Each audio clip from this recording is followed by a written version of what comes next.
Potato Manchurian, அதுவும் baby potato Manchurian. 1 kilo baby potatoes, குட்டி குட்டி உருளைக்கிழங்கு இருக்கும் இல்லையா, நான் இது வரைக்கும் சமைச்சது இல்லைப்பா, தம்பி தான் வாங்கியிருக்கான். எப்படி சமைக்கிறான்றதை இந்த வீடியோவில் பார்த்துடலாம். 1 கிலோ குட்டி உருளைக்கிழங்கை வாங்கி அழகாக தண்ணியில் கொதிக்க வச்சு வேக வச்சு எடுத்துக்கிட்டான். அடுப்பில் இருக்க கடாய் சூடாக இருக்கான்னு தொட்டு பார்க்குற அளவுக்கு தைரியம் வந்துருச்சு என்ன தம்பி? பரவாயில்லையே, பெரிய மனுஷன் ஆகிட்டு இருக்கீங்க.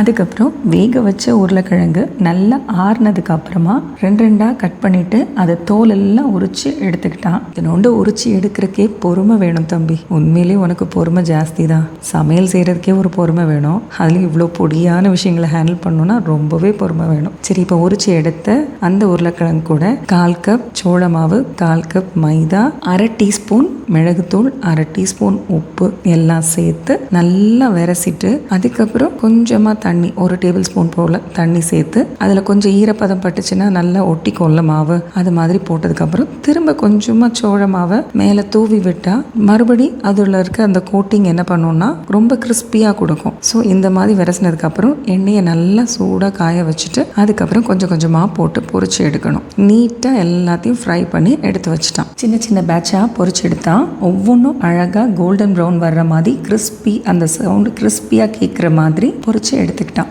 என்னெல்லாம் கூப்பிடாம என்கிட்ட எந்த டவுட்டும் கேட்காம அவனாவே இப்பெல்லாம் நல்லாவே சமைக்க ஆரம்பிச்சிட்டான் தனியாகவே. அதுவும் செம்ம இம்ப்ரூவ்மெண்ட் நிகிலன். உங்ககிட்ட நானே பார்க்குறேன். உங்ககிட்டலாம் ஒரு சின்ன ஹெல்ப் கேட்கணும்னு நினச்சேன், இந்த வீடியோவில் அதை கேட்டுடுறேன். தமிழ்நாட்டுக்குள்ள உங்களுக்கு தெரிஞ்ச கேட்ரிங் கோர்சஸ் காலேஜ்லேயும் சரி ஸ்கூல்ஸ்லேயும் சரி அவைல் பண்ணக்கூடிய காலேஜஸ் நேம்ஸ் எனக்கு கமெண்ட்ல மென்ஷன் பண்ண முடியுமா? நான் பேசுகிற நேரத்துக்குள்ள தம்பி தாழிக்க ஆரம்பிச்சிட்டான். என்னெல்லாம் போட்டான்னு சொல்லிடுறேன். கடாயில் கொஞ்சம் எண்ணெய் ஊற்றிட்டு வெங்காயம், அதுக்கப்புறம் பூண்டு, பச்சை மிளகாய், இஞ்சி பூண்டு பேஸ்ட் எல்லாம் போட்டு நல்லா தாளிச்சுக்கிட்டா.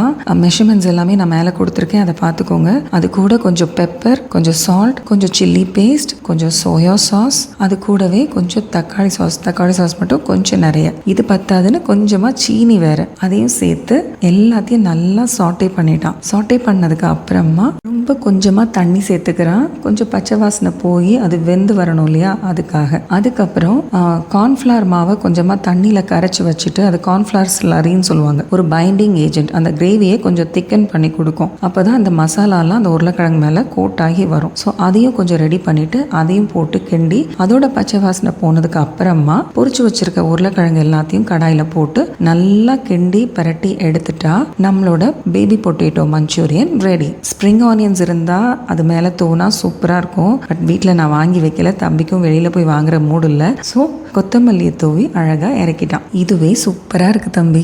நீ எப்படி செஞ்சாலும் நல்லா தான் இருக்கும், அப்புறம் என்ன கவலை?